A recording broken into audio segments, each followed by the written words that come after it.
तो जोहार तो तीन नाव वीडियो तो सगुनराम तो तीन अभी धमाकेदार वीडियो है जहां अड़ी सर यूट्यूब चैनल को रिलीज थीना फिलहाल पुरमो कान तबन गया मेनखान इन तगड़ा मेना बांग मोने रे जीवी अड़ी रस्का के बुझावना तो ओना के तीन वीडियो दबन बड़ाया तो को जोड़ावा तन तुम मुचाद धरि तो दरा तो नसे वीडियो बन नेले थाबन गे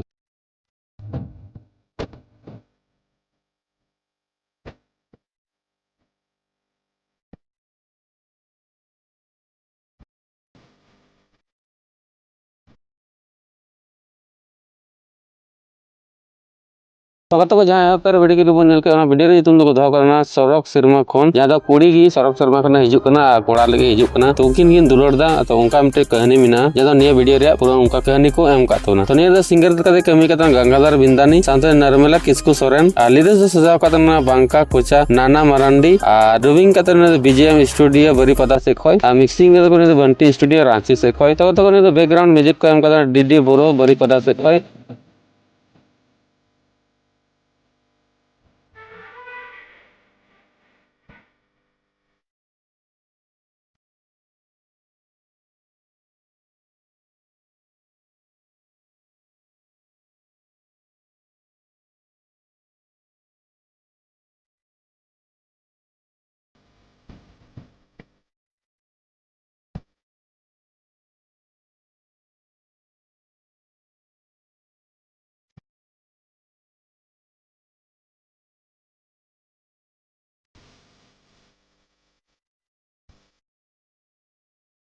वॉइस आर्टिस्ट तो कान तबना पु कुमार साथे अर्चना चौधरी अंजलि तो कते को म्यूजिक को एम कतना लेवल तबना सोनू एंटरटेनमेंट से को साथे हीरो तबना तो रोमियो बास के साथे गीत चेरी तो कते को आर्टिस्ट कदम चौधरी सोरेन साथे अंजलि सोरेन डायरेक्टर कोरियोग्राफर दना जयंता हेम्ब्रम अने द स्टोरी स्क्रिप्ट कतना संजय मरांडी साथे जत सोल अने द मेकअप कतबना गोजी भाई तो कते को फुल वीडियो को रिलीज कदा अडिसर फुल वीडियो को रिलीज तना प्रोडक्शन कते कमी कतना स्टाइल सोनू और प्रोडक्शन मैनेजर कना विश्वजीत सोरेन अने फुल वीडियो और को रिलीज होना फुल वीडियो लोगन को रिलीज तुना जहां यूट्यूब चैनल हुई करतबना Sonu Soren entertainment YouTube channel को रिलीज तुना तो जुमका के हुई कना फुल वीडियो नेल का पे मजा पे को तो तिया वीडियो दे नंबर आगे जब नेक्स्ट वीडियो रा डिस्क्रिप्शन तारा चेक तो उन पे फुल वीडियो दबंग फुल वीडियो रे लिंक पे जामा तो अडी मज पे को मतलब वीडियो दे नंबर आगे जब नेक्स्ट वीडियो रा